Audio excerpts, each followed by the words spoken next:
My name is Ben. I have the honor of serving as the lead pastor here at Downtown Community Church. And today, if you're brand new, then I'm excited for you to be here. But I want you to know that the end of today, the application of today's entire sermon probably isn't for you.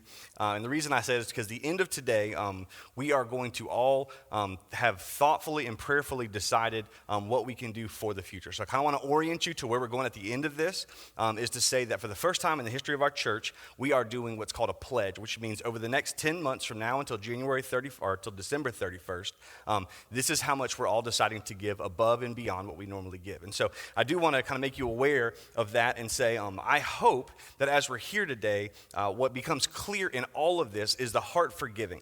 And the reason I say that is because the last thing I want to do is lead a church where it's just like, okay, we know we ought to, we know we should, we know churches are buildings and people, and the pastor's ego is somewhat tied up with the size of the building and the size of the congregation and the amount of offerings and whatnot that's given. And so what I want to do today is just talk about one particular verse, actually as a launching off point for the rest of the verses that we're going to talk about, because when we read the Bible, sometimes the Bible says stuff, and I don't know if you I don't know if you're honest enough when you read the scriptures to when you read something, you're like, that's ridiculous. Like, I don't think that anybody actually feels that way. And so the one verse that I think is very true of this is where Paul is talking, 2 Corinthians, and he says this. He says, basically, each one of us should give as we have so determined in our heart, not reluctantly or out of obligation. In other words, when we give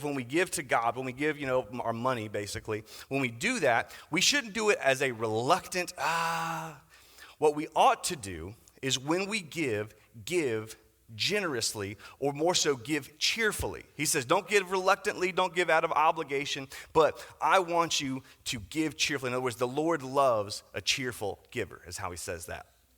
And sometimes we read that and we're like, what? Like, I don't know anybody who's like, dude, I can't wait to give away my money, right?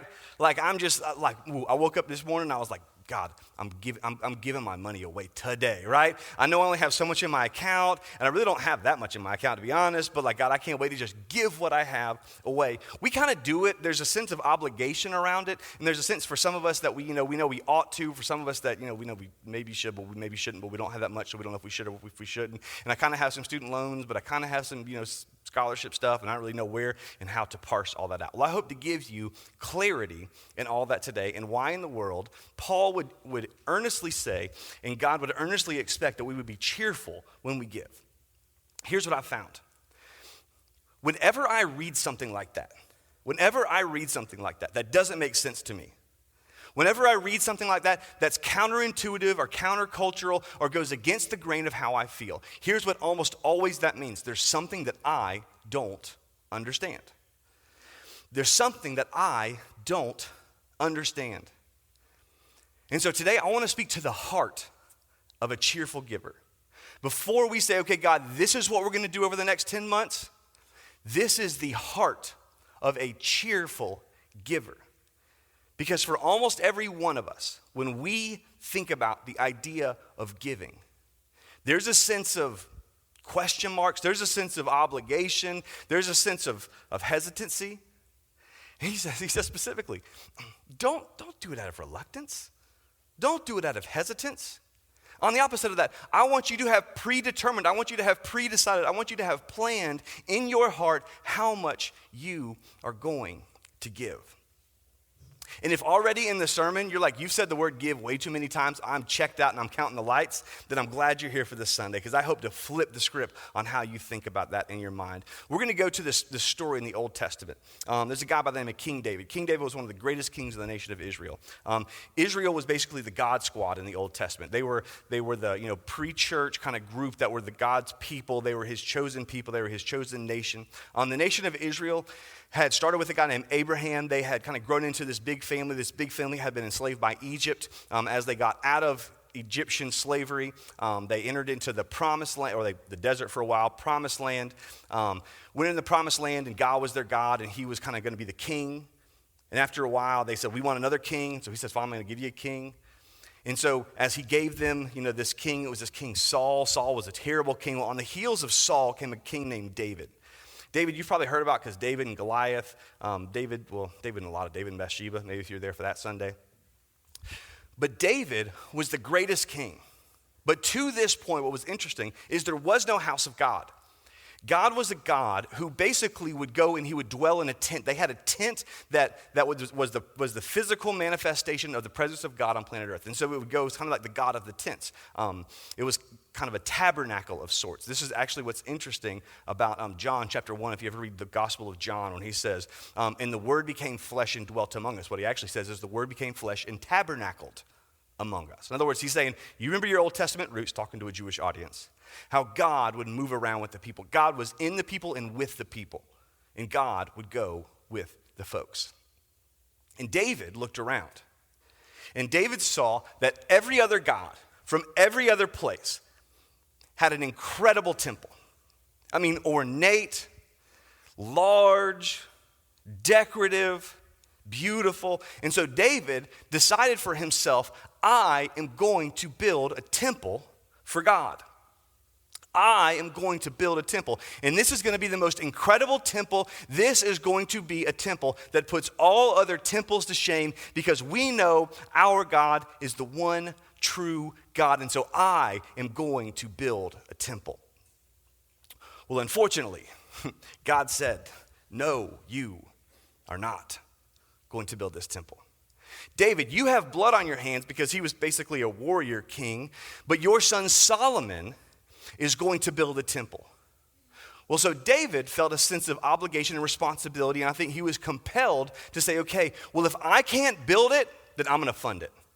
If I can't build it, I'm going to make sure when Solomon takes over, he's going to be young when he takes over, but I'm going to make sure when Solomon takes over that he has everything that he needs to actualize the potential and further the kingdom of God and the nation of Israel. Basically, David said this. This may not be for me, but this is for the future.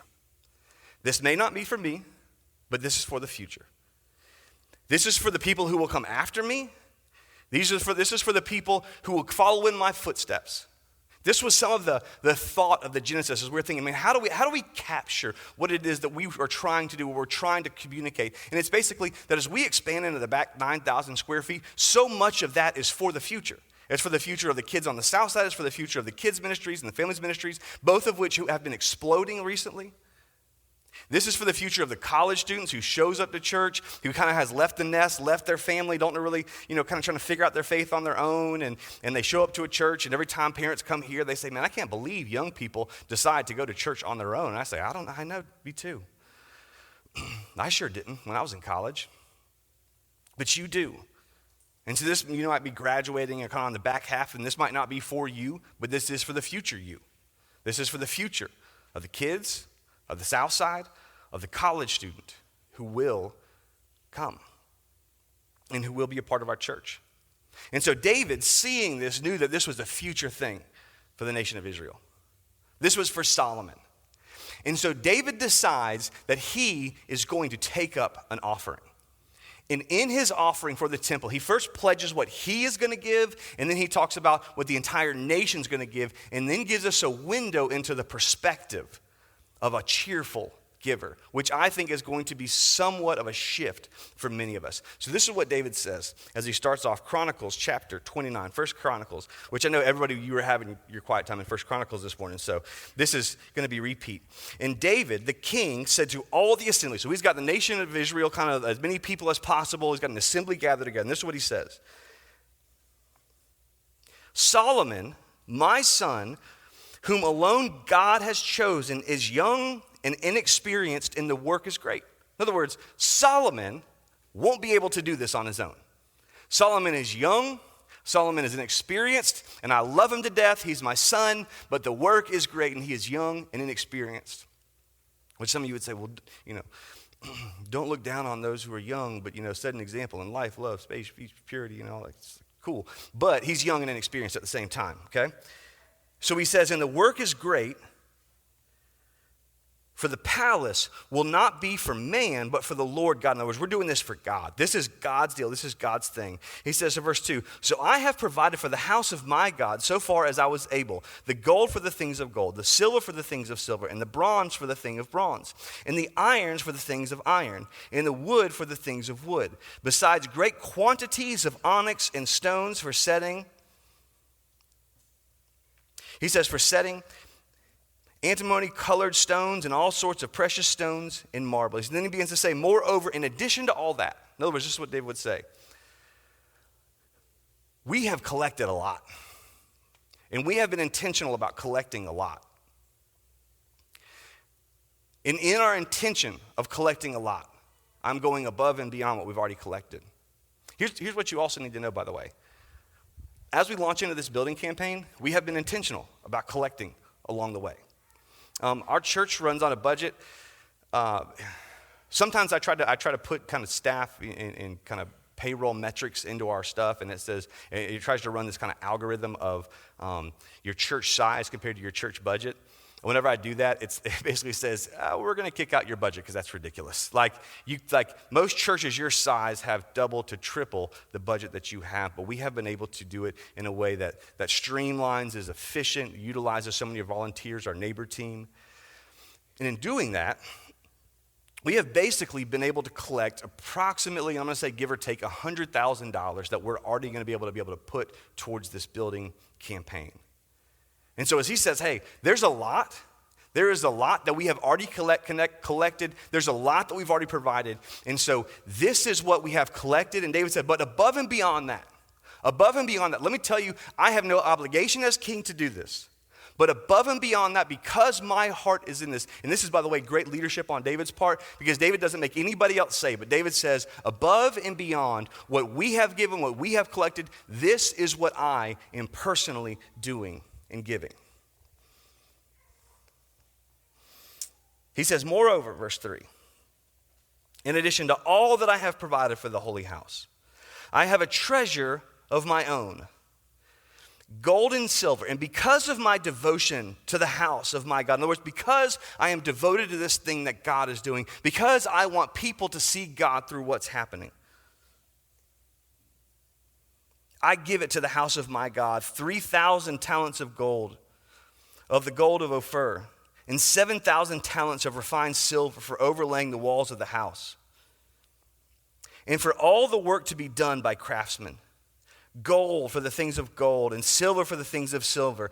Who then will offer willingly, consecrating himself today to the Lord? So he says, okay, so nation, this is what I'm giving. Who's in? Who's in? It's like Jerry Maguire. Have you ever seen that movie? I know that's an old reference for some of you. You're like, who? Right? This is like where this guy, he's a sports agent. He's like leaving his agent. He's like, all I want to know is who's coming with me? And I think he's expecting everybody to be like, me. And everybody's like. But David stands up and he says, so this is what we've done. This is what we're given. And this is why. This is what we've done. This is what we're given. This is why. This is what I'm given. And then he says, so who else is on board to do the same? Well, the entire nation was. Verse 6, then the leaders of the Father's house made their free will offering, as did also the leaders of the tribes and the commanders of thousands and 100,000s and the officers of the king's work. They gave for the service of the house of God 5,000 talents, 10,000 derricks of gold, 10,000 talents of silver, 18,000 talents of bronze, and 100,000 talents of iron. So they gave a massive amount. And whoever had precious stones gave them to the treasury of the house of the Lord in the care of Jehiel Gershonite. Then the Lord rejoiced because they had given willingly.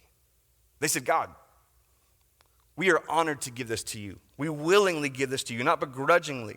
For with a whole heart they had offered freely to the Lord, and David the king also rejoiced greatly. And so in his rejoicing, you can't miss this, because this is kind of the function of what happened, right? David says, this is what we're going to do, this is where we're going to go, this is what we're going to build. This is what we've collected so far, this is what I'm donating to it, this is what all the nation donated to it as well. They rejoiced. God was joyous. And David stops and says, let me give you a snapshot of the heart of what's happening internally. Therefore David blessed the Lord in the presence of all the assembly. And David said, he says, "Blessed are you, O Lord, the God of Israel, our Father forever and ever." Verse 11. "Yours, O Lord, is the greatness and the power and the glory and the victory and the majesty, for all that is in the heavens and in the earth is yours." He says, God, let me just stop and say this. God, we're going to give some stuff, but I can't help but stop and acknowledge that, God, yours is the power, yours is the glory, yours is the majesty, and yours is the victory. And God, I just want to pause and say this. We're giving some stuff to you, but everything is yours, God. Everything is yours. You have the power and the authority to give and to take away. God, everything is yours. He continues and he says this. "Both riches and honor come from you, and you rule over all." Now, I think David had a very unique ability to say this. Because if you know the trajectory of David's life, David was not born as a king. He was not born in a kingly way or a priestly way or of any type of significance. David was born in a little town, and when a prophet came to his hometown, to his house specifically, because the current king had done some kind of, messed up stuff, he comes and he says, okay, God's calling me, he's leading me in this direction. I'm here to appoint the next king. Goes to David's father, Jesse. He says, Jesse, one of your sons is going to be king. Bring out your sons. Jesse says, okay, brings out his sons. He says, nope. You got any more? To which Jesse would be like, well, this is awkward. Because I do. I have one more. But let me tell you about David. David, he's a shepherd. Which, we kind of glorify because the Lord is my shepherd, I shall not want. Jesus is the good shepherd. Shepherds were weird, okay? I want you, some of you know people who are homeschool, right? Some of you are homeschool. We love you.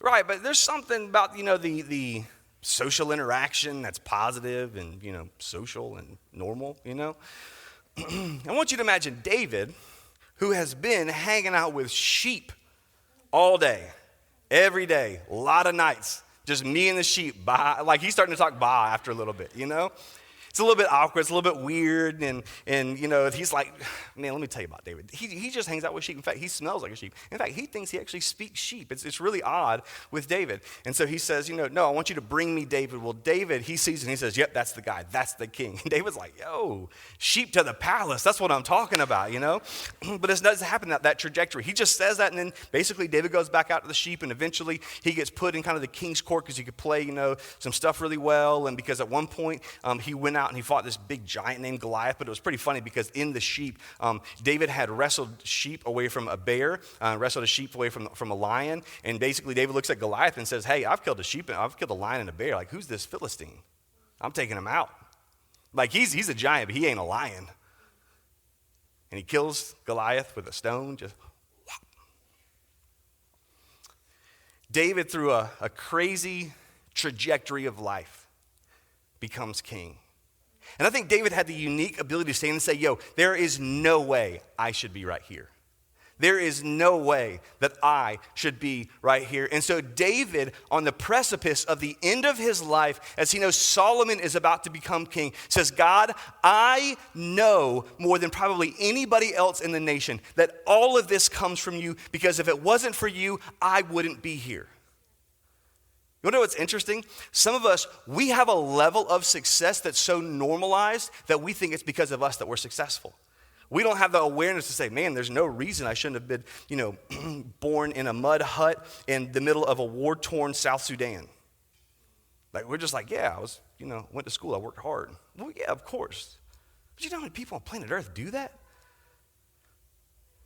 If you ever own a car, by the way, you're in the top, 5%, or I think 10% of people on planet Earth in terms of just wealth and wage earning. Just a car.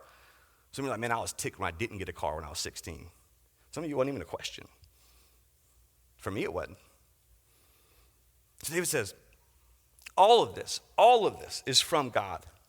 You have the power Both riches and honor come from you, and you rule over all. In your hand are power and might. In your hand it is to make great and to give strength to all. And now we thank you, our God, and praise your glorious name. And I love verse 14. If I could just say, here's the nutshell of the entire heart of the entire sermon. It's verse 14. He says this. He says, but who am I and what is my people that we should be able thus to offer willingly? He says, God, who am I? Who am I and who are my people that we should be able to give to you? Because God, it's not that we have to give to you. It's that, man, we are beside ourselves that we get to give to you, God. We're beside ourselves at the fact that we get to worship you, that we get to give to you. We talk about this sometimes in the church world, or at least in our church. It's the difference between have to and get to. Most of us were raised with the thought that like God needs us and so we have to. Oh, God must need me to serve, so I guess I have to serve. It's like, no. We get to serve. We should be willing to work anywhere, everywhere, pump gas all night just for the opportunity to serve God. To say, oh man, I can't wait to hold the door for people as they are entering, to enter into the presence of God through worship. I can't wait to be an usher to help people find seats. I can't wait to help people park cars because I know that I want people's heart to be ready and prepared. I want them to see our level of preparedness, which creates this sense that they are prepared for God to show up. And in fact, God already lives inside of us. It's that I get to, not that I have to. And so David looks at this and says, man, who am I and who are my people that we should be able to give to God? Because the truth be told is we shouldn't even be able to. The disparity between God's holiness and God's love and our sinfulness. So we should say, we're not even allowed to give to you. And he continues.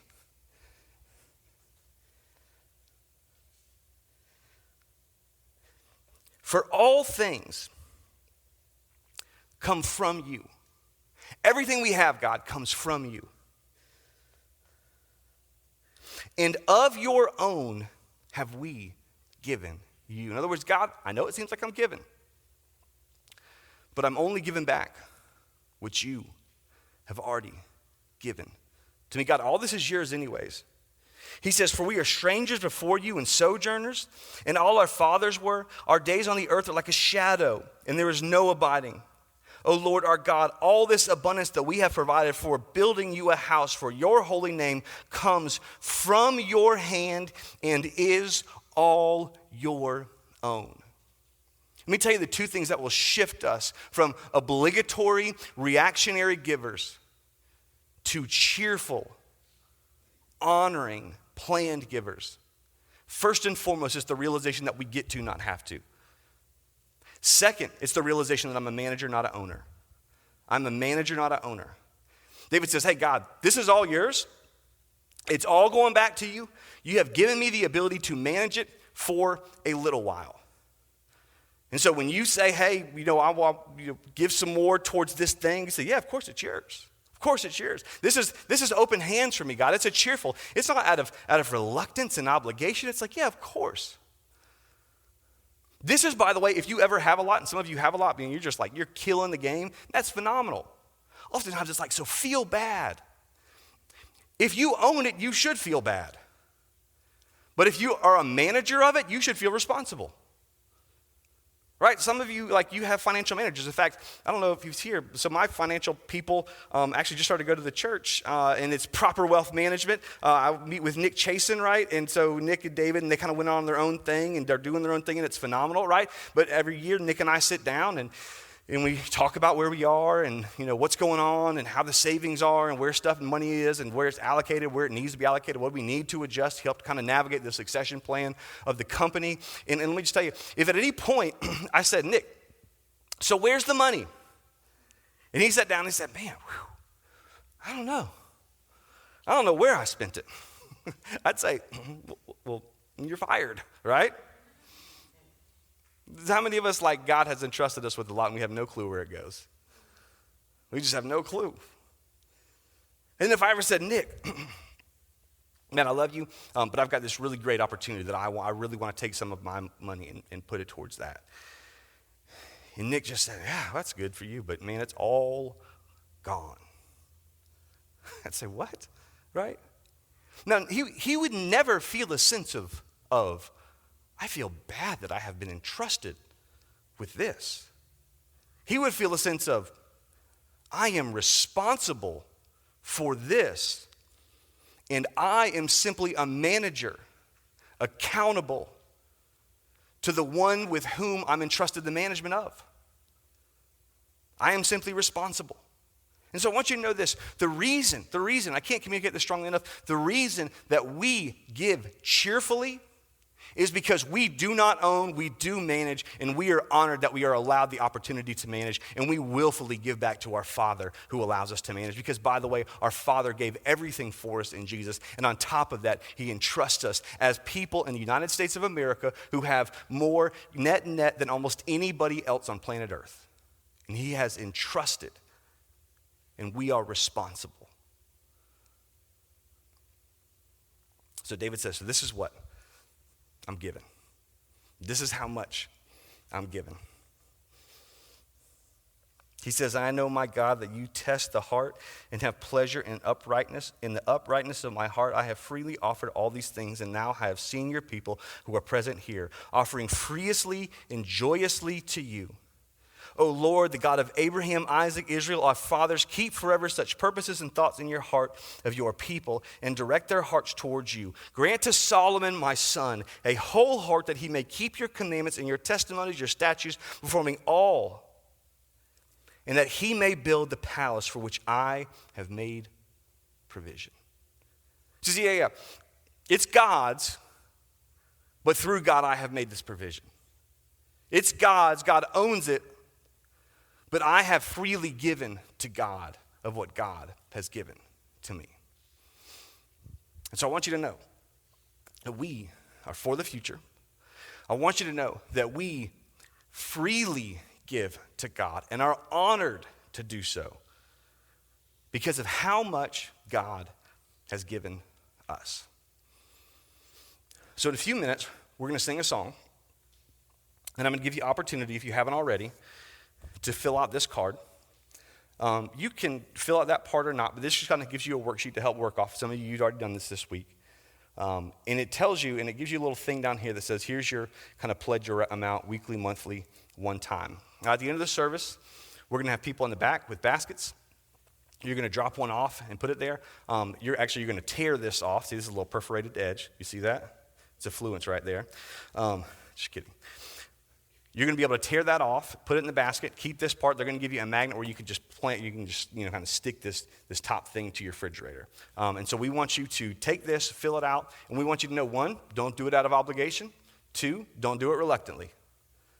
But if God has so captured your heart that what you say is, God, I freely and willingly give to you, and this is what I give to you. Now, before you do that, I want to tell you one more thing. And I tell you this with sincerity and humility, but knowing that I uniquely have an obligation, or at least I feel like I do, to say that I'm not going to ask anybody to do more than what I am willing to do. And most of you know that we give to the church currently almost approximately what the church gives me. The church, pays me a little bit, and they really just it's kind of a medium story that no one really cares about, but there's mileage and stuff in the IRS and whatever. Anyway, all that to say is this. I want to tell you how much I'm given, because I don't want anybody else to think that there is a weirdness or a sideways or that I am not all in on this, and more so because I just want you to know, as your pastor, I am not doing anything that I wouldn't ask you to do. In fact, my wife and I, who we had a conversation about this, and this was hey, what do you think about this? And whenever you kind of have those conversations, it's like, hey, I love you. What do you think? You're like, I hope that it's positive, but we'll see. Both thought about it, prayed about it, and she said, absolutely. Annually from the church, I make about $17,000 total. That's with taxes on top of that. I don't know if anybody's ever been that transparent, but I really don't care.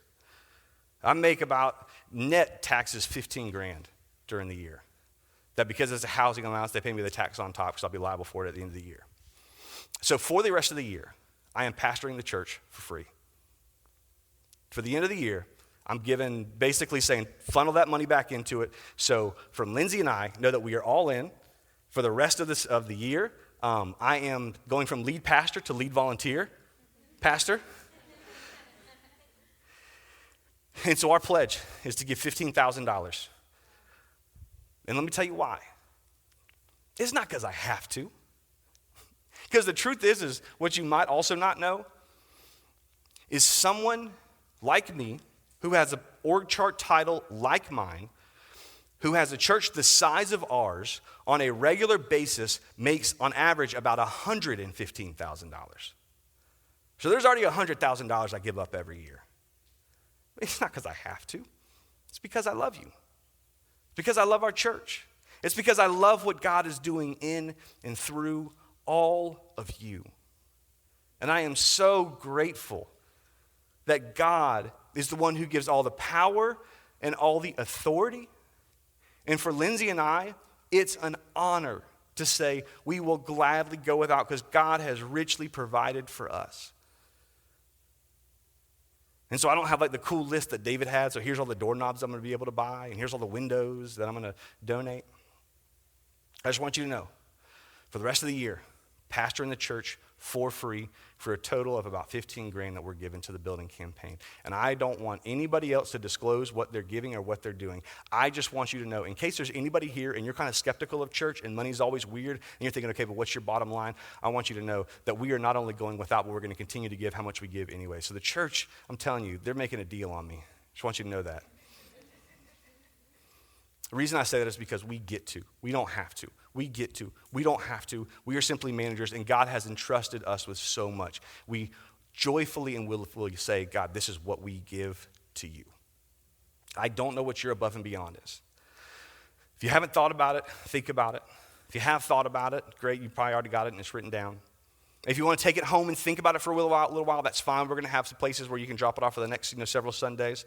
Know that we have a magnet for you so that you can just put it on there because we want it to be a constant reminder. And when you give, by the way, for the first time, you're going to get one of these shirts because we want you to know that we love you, we trust you, and we thank you. And so we want to give you a gift for your generosity, for saying you are for the future.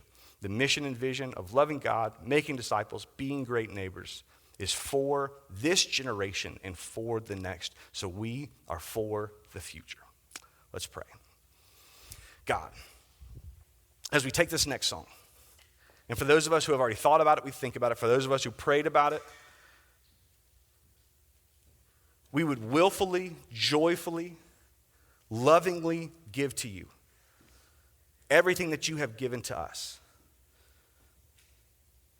God, we are honored. Who are we? And who is Downtown Community Church that we would be able to give to you, a God, as willingly as we are, as freely as we are? God, you loved us. God, you sent your son to die for us. You didn't simply give a little bit. You didn't simply give 10%. You gave 100% on the cross. God, in bodily form, died for us. And so we freely, willfully give back to you. God, we say, for the future, for this next generation, would you help us to continue to remain faithful to the calling of your calling, loving God, making disciples, being great neighbors to anybody and everybody around us. So God, I pray that there's rejoicing, that we freely and willfully give. I thank you for a wife who goes along with my ridiculous ideas to say, let's just give it all away. And I thank you for a church who says the exact same thing. God, all we have is yours. This is simply a reflection of the posture of our heart. We get to. We don't have to. And we are managers, not owners. Because everything comes from you. This offering is simply a response to everything that you've given to us. And it's in your name, Jesus, we pray. Amen.